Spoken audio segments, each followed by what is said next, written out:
Hello. Good evening बच्चों। कैसे हो? सब बढ़िया।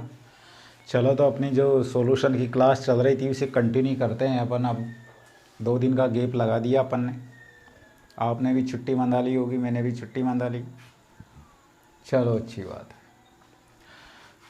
है। तो हमारा जो आज का टॉपिक है वो होगा क्वथनांक में उन्नयन।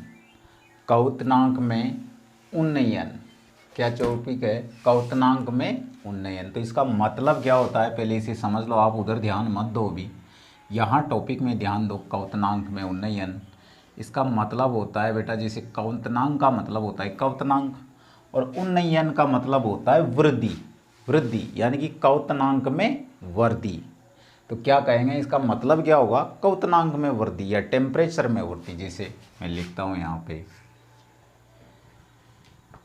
मतलब होता है इसका क्वथनांक में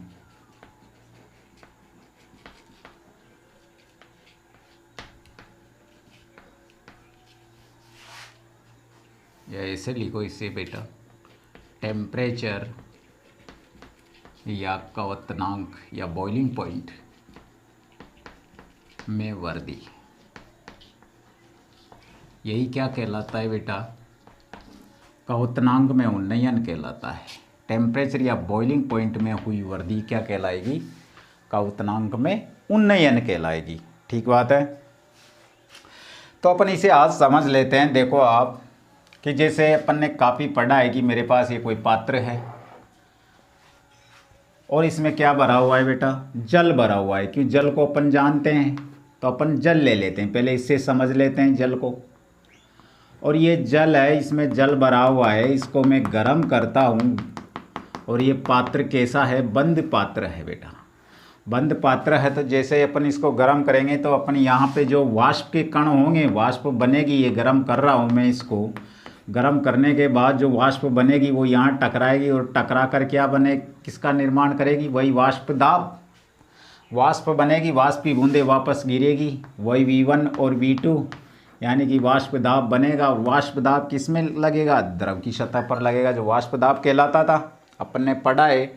ऐसे ही जब अब ये कब उबलता है, द्रव कब उबलता है, वाष्प बनना कब होगा प्रारंभ? जब डिग्री 100 जल 100 डिग्री टेम्परेचर ग्रहण कर लेता है या वायुमंडलीय दाब के बराबर हो जाता है। तो इनका बॉइलिंग पॉइंट होता है। बॉइलिंग पॉइंट को यदि अपन सबसे पहले समझें तो बॉइलिंग पॉइंट, इसका क्वथनांक बिंदु क्या होता है जल का? 100 डिग्री सेंटीग्रेड। यही होता है बेटा बॉइलिंग पॉइंट। अपन यहाँ ये कह सकते हैं कि बॉइलिंग पॉइंट होगा जो जल का क्वथनांक बिंदु या जल का बॉइलिंग पॉइंट कितना होता है? 100 डिग्री सेंटीग्रेड पर। अब कहते हैं किसको है? वही उस द्रव का वाष्प दाब जिस टेम्परेचर पर वायुमंडलीय दाब के बराबर हो जाता है वही क्वथनांक बिंदु कहलाता है। बात समझ में आई? कि किसी द्रव का वाष्प दाब, जैसे अब मैं यहाँ पे ये छोटा सा डायग्राम दिखाता हूँ आपको। ये मान लो वायुमंडलीय दाब है, यहाँ पे वायुमंडलीय दाब।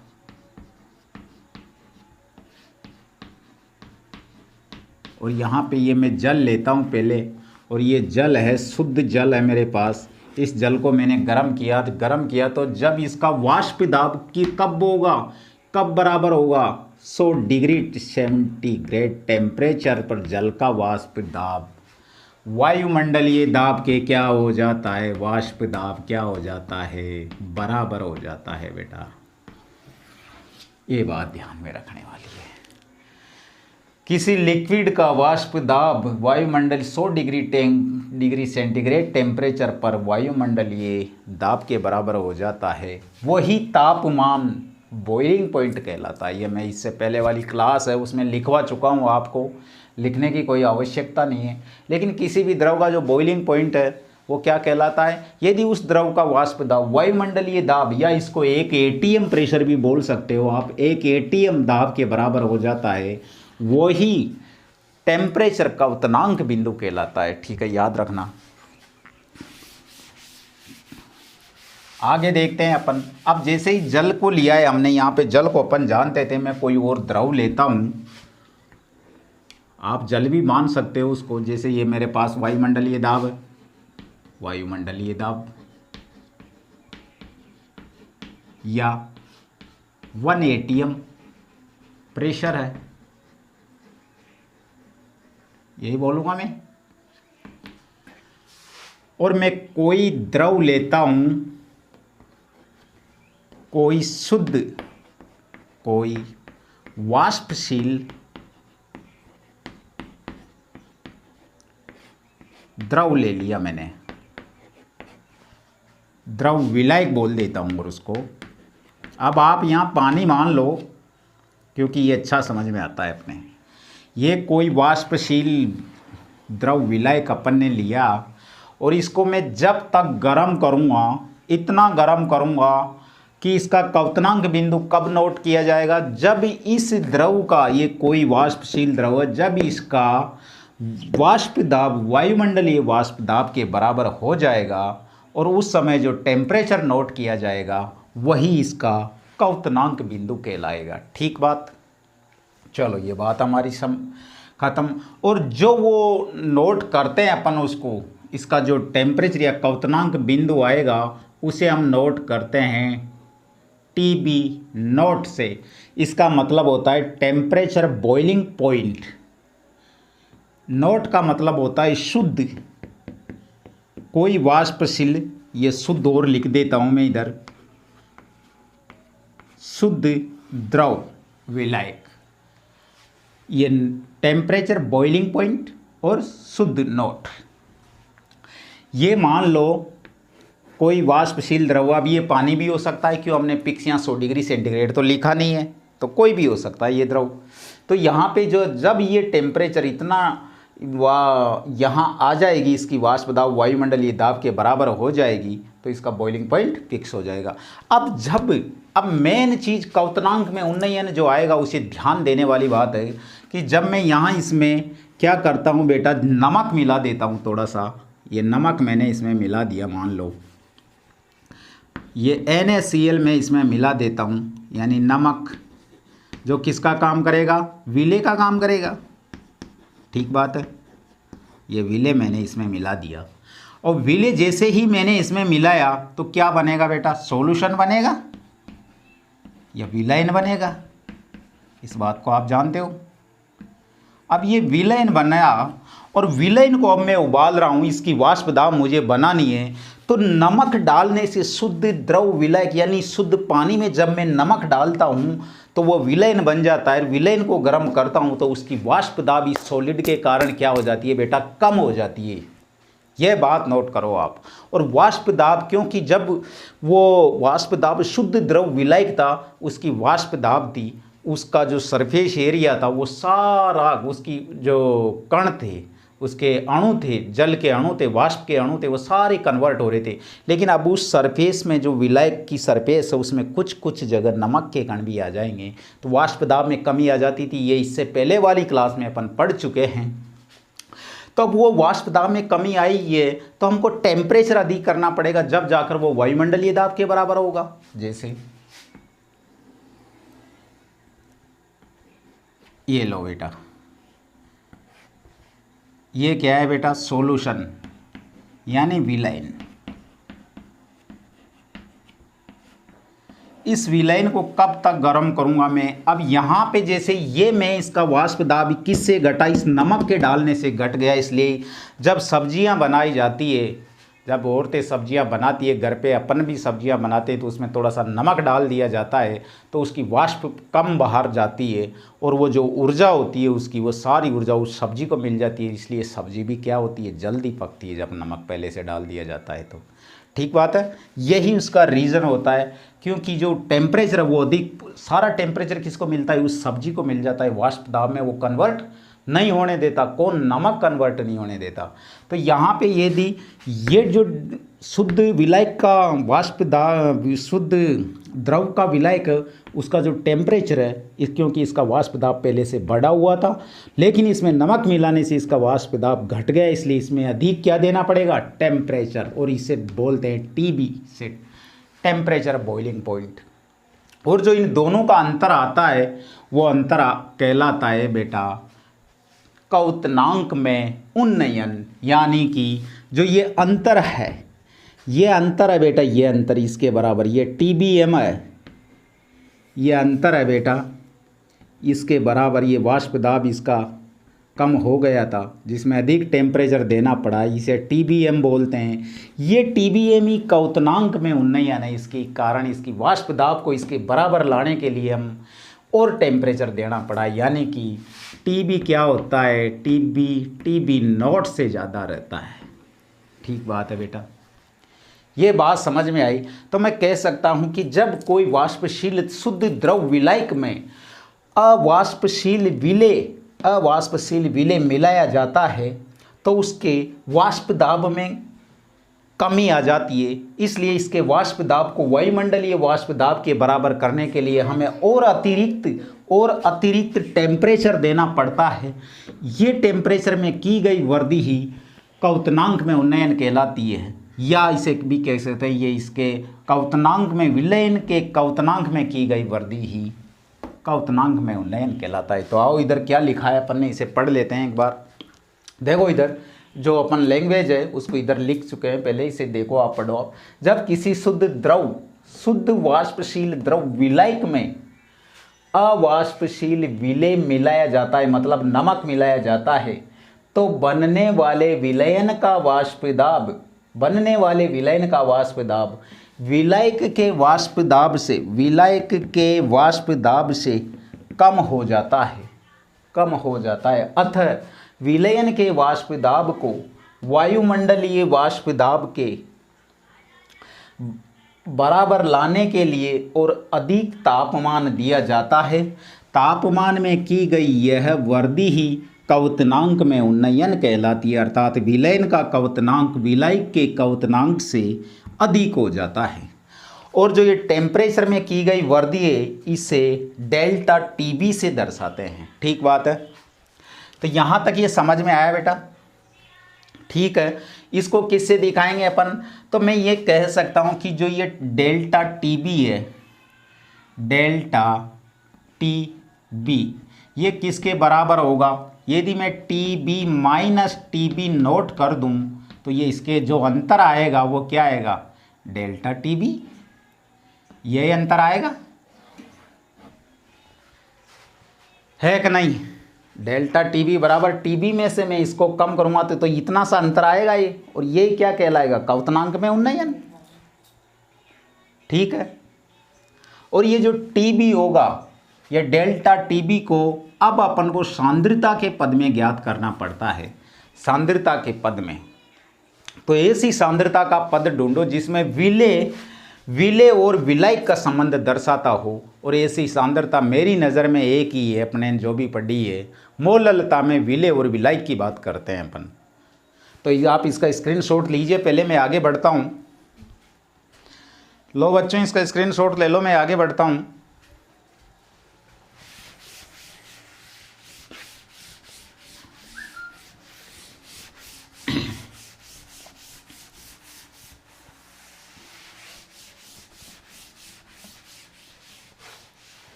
तो सांद्रता के पद में अपन यहाँ मोललता की बात करते हैं, तो तुम एक लाइन लिख लो, ऐसे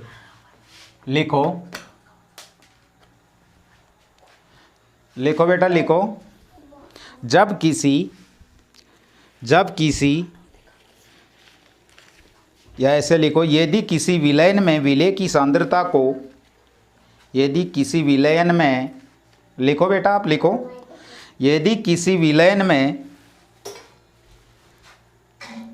विलेय की सांद्रता को, यदि किसी विलयन में विलेय की सांद्रता को, यदि किसी विलयन में विलेय की सांद्रता को मोललता या मोलेलिटी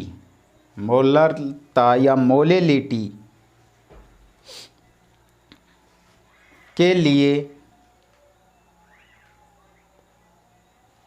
मोलेलिटी में लिया जाए, में करो बेटा, में लिया जाए, तो विलयन का क्वथनांक में होने वाला उन्नयन मोलेलिटी के समानुपाती होता है, मोलेलिटी के समानुपाती होता है। क्या लिखा बेटा अपन ने, ये लिखा m। हमने लिखा कि यदि किसी विलयन में विलेय की सांद्रता को मोलेलिटी या मोललता के में लिया जाता है तो जो क्वथनांक में उन्नयन होता है वो मोललता के समानुपाती होता है।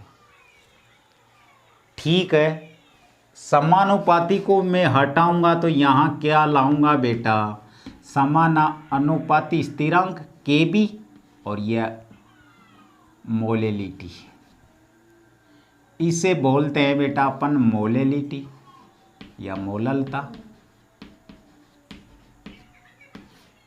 या मोलेलिटी।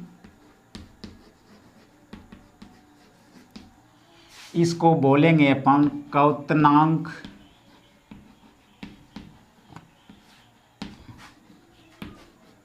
या उन्नयन स्थिरांक, डायरेक्ट उन्नयन स्थिरांक भी बोल सकते हो आप, उन्नयन स्थिरांक। ठीक है, ये क्या है बेटा, क्वथनांक में उन्नयन है, ये उन्नयन में स्थिरांक है, और ये क्या है, मोललता है, इसे क्वथनांक स्थिरांक लिखो डायरेक्ट। ठीक बात है। अब मोललता आप जानते हो, पढ़ चुके हो, मोललता होती है बेटा, मोललता बराबर होता है विलेय के मोल, पढ़ा अपन ने खूब ही, विलेय के मोल बटे विलायक का द्रव्यमान, विलायक का द्रव्यमान किस में होगा, किलोग्राम में होगा। ठीक है, अब विलेय के मोल में इसको यहाँ पे पुट करता हूँ इस वैल्यू को, तो यहाँ पे आ जाएगी बेटा डेल्टा टीबी बराबर Kb, क्या है, विलेय के मोल, ये मोल लिख दिए मैंने यहाँ पे, मोल इंटू विलायक का द्रव्यमान, विलायक का द्रव्यमान,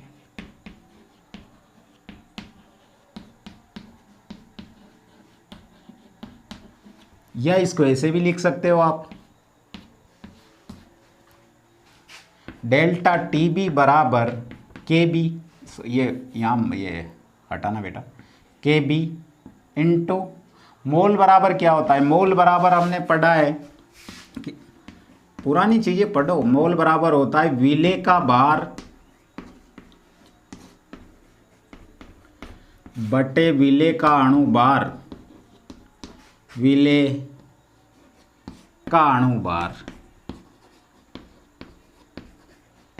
या इसको ऐसे भी दर्शा सकते हो आप, मोल बराबर WB, विलेय B, और तनु विलयन के लिए काम कर रहे हैं अपन, ये ध्यान रखना, और WM, यही होगा।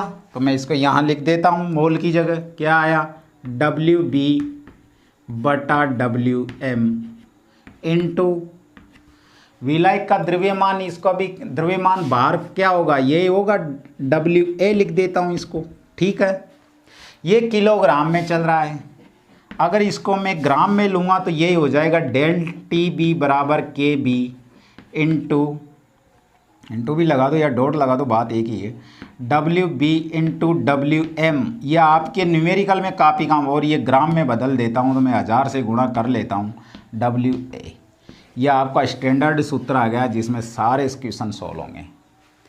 ये क्या है, विलेय का भार, विलेय का अणुभार, विलायक का भार या द्रव्यमान। तो इसे आप करो MTR और सारे क्वेश्चन इससे सॉल्व हो जाएंगे आपके। ठीक है बेटा, लिखूं या आप भी लिख लो, इनको बता तो मैंने दिया, आप लिख सकते हो। ठीक है, आगे बढ़ते हैं अपन। अब अपन को एक चीज़ और नोट करनी है कि वो होती है जो वांट ऑफ गुणांक, वांट ऑफ होता है उसके अकॉर्डिंग जो Kb और विलायक होता है, विलायक की जो गुप्त ऊष्मा है उसके साथ एक रिलेशन होता है, वहाँ से क्वेश्चन बन जाता है, उसे भी अपन यूज कर सकते हैं, इसे आप नोट करो। क्वेश्चन करेंगे आने वाली क्लास में, अगली क्लास में क्वेश्चन करेंगे इनको, वहाँ और ज़्यादा अच्छा समझ में आएगा ये। या इससे पहले एक ग्राफ देख लो बेटा। वन टॉप जो गुप्त ऊष्मा का कॉन्सेप्ट है, जो थर्मोडायनेमिक्स में आप पढ़ के आए हैं, उससे पहले एक ग्राफ देख लो। तो ग्राफ खींच लो बेटा, आप एक ग्राफ लिखो। विलायक एवं विलयन के क्वथनांक में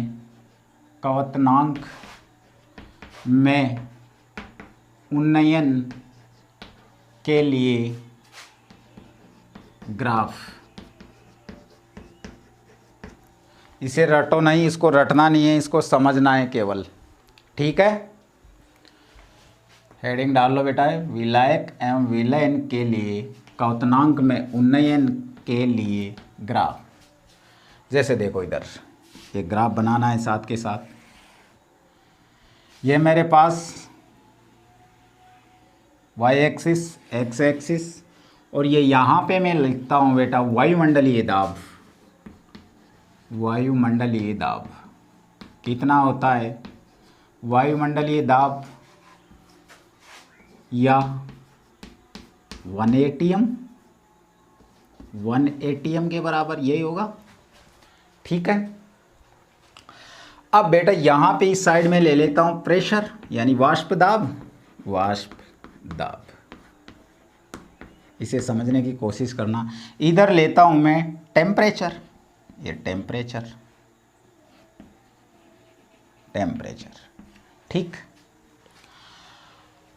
अब आप एक बात बताओ कि शुद्ध विलायक, कोई द्रव शुद्ध विलायक लिया है अपन, यहाँ जल ही मान लेते हैं अपन को, और उदाहरण ज़्यादा बढ़िया रहेगा। अब जल का जो नॉर्मल टेम्परेचर होता है जिसे अपन काम में लेते हैं, जैसे हेड पंप हुआ, कुआं हुआ, कुछ भी हुआ, उससे पानी निकालते हैं, नल का पानी होता है, वो एकदम बैलेंस में होता है। तो उसका जब वाष्प दाब देखा जाता है तो अपन मान लो उस वाष्प दाब को यहाँ मान लेते हैं कि उसका वाष्प दाब पहले से यहाँ है, यानी कि ठंडा भी नहीं है ज़्यादा, नॉर्मल टेम्परेचर, और उसका वाष्प दाब यहाँ पे है। और ये क्या है? जल के लिए देख रहे हैं अपन ग्राफ।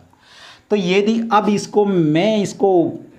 इसका जो वाष्प दाब है उसको वायुमंडलीय वाष्प दाब के लिए काम में लूँगा, और है क्या ये? शुद्ध द्रव विलायक। ग्राफ को रटना नहीं है, समझो। देखो शुद्ध द्रव विलायक है, और शुद्ध द्रव विलायक को मैं जैसे जैसे गर्म करूंगा, जब जाकर जैसे ही 100 डिग्री टेम्परेचर हो जाएगा जल का, वो किसके बराबर आ जाएगा? वायुमंडलीय दाब के बराबर। उसका वाष्प दाब किसका? जल का वाष्प दाब वायुमंडलीय दाब के बराबर आ जाएगा। तो ग्राफ कैसे चलेगा? देखो आप देखो, ये यहाँ से बढ़ते बढ़ते बढ़ते बढ़ते ये यहाँ से ऐसे चलेगा, और यहाँ पे जैसे ये यहाँ पहुँचा तो इसका वो जो वाष्प दाब था वो वायुमंडलीय दाब के बराबर हो गया। अब मैं इसको यदि नीचे लाऊं, ये नीचे लाऊं बेटा, तो ये क्या कहलाया? TB0। और TB0 का मतलब होता है टेम्परेचर बॉइलिंग पॉइंट शुद्ध द्रव के लिए। तो ये विलायक का आया। अब मान लो मेरे पास अब विलयन है, नमक डाल दिया मैंने। अब इसी जल के अंदर मैं नमक डाल देता हूँ, नमक डाल के इसका सॉल्यूशन बना लेता हूँ। अब सॉल्यूशन को गर्म करता हूँ, और सॉल्यूशन की वाष्प दाब मुझे वायुमंडलीय वाष्प दाब के बराबर करनी है। तो ग्राफ कैसा आएगा उसे देखते हैं अपन। अब मान लो जो जैसे ही मैंने नमक डाला तो वो पानी क्या है? उसका वाष्प दाब डाउन हो गया, पानी और ठंडा हो गया, मतलब वाष्प दाब डाउन हो गया। अब मान लो उसका वाष्प दाब इतना डाउन हो गया, यहाँ पे मुझे टेम्परेचर ज़्यादा देना पड़ेगा, क्योंकि जो उसकी द्रव की सतह थी उसमें नमक के कण आ चुके हैं। तो वाष्प दाब वायुमंडलीय दाब के बराबर इस विलयन का वाष्प दाब करने के लिए मुझे और अधिक तापमान देना पड़ेगा। तो वो क्या आएगा? जैसे ऐसे आएगा वो। और यहाँ आते आते उस विलयन का वाष्प दाब वायुमंडलीय दाब के बराबर हो जाएगा बेटा, ये बराबर हो गया। और ये इसे दर्शाएंगे अपन TB से। तो वायुमंडलीय जो ये टेम्परेचर है, ये TB, और ये TB हो गया यहाँ तक, और ये यहाँ तक TB0 का टेम्परेचर हो गया। और जो ये अंतर बचा ये क्या हुआ? TBM यही पढ़ा अपन ने, या सॉरी डेल्टा टी बी, ये अंतर आ गया, यही तो आया डेल्टा टी बी बराबर T B minus T B naught, यही तो आया था अपने पास। और यहाँ ये विलायक,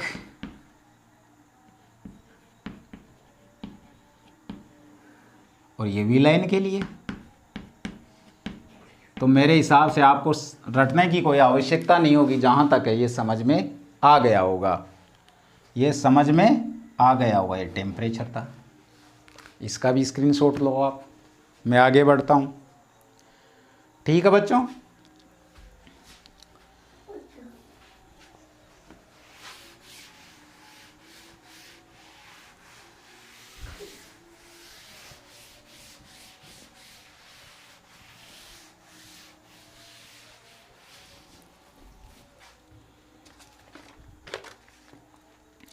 अब हेडिंग डालो बेटा। चलो इसको आज की क्लास अपन यहीं ख़त्म करते हैं, इससे आगे का अगली क्लास में करेंगे। ठीक है, all the best, thank you.